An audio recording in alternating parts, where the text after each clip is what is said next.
Bago pumanaw ang nooy sikat na artista sa edad na 70, siya ay nag-iwan ng sulat para sa lahat. Kahit gaano ka kayaman, huwag kang magbubuhat ng sarili mong bangko.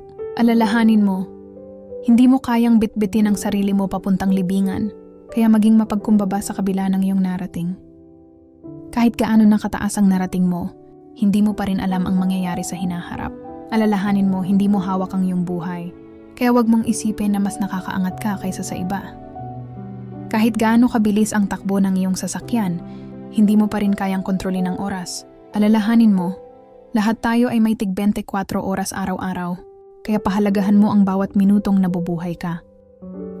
Kahit gaano kalaki ang iyong bahay, hindi lahat ng espasyo nito ay napapakinabangan mo. Alalahanin mo, iisa lang ang sukat ng ating paglilibingan, kaya magpasalamat ka sa maliit at malalaking biyaya.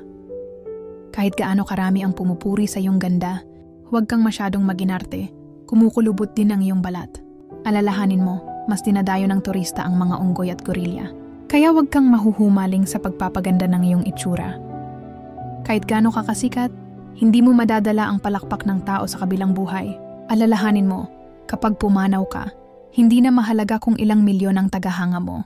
Ang mas mahalaga ay kung ilang tao ang iyong natulungan at napasaya. Kahit gaano karami ang ari-arian mo, hindi mo ito maisasama sa iyong huling hantungan.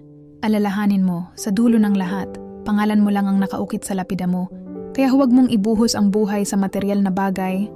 Mas mahalaga ang pagmamahal at kabutihan.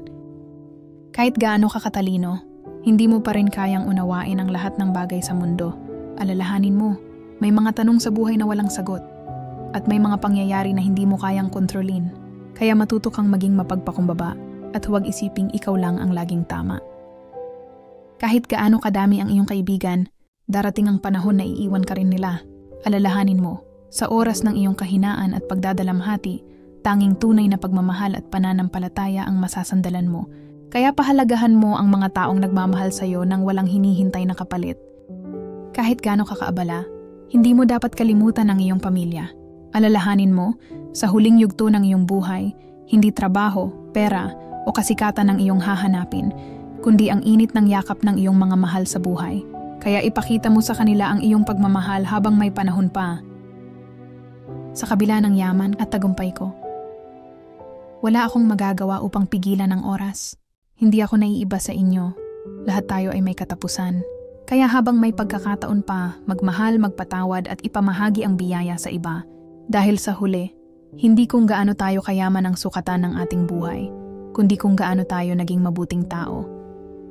Hindi sukatan ang taas ng narating o dami ng ari-arian, kundi kung paano natin pinahahalagahan ang oras, ang mga taong nakapaligid sa atin, at ang pagkakataong mabuhay araw-araw.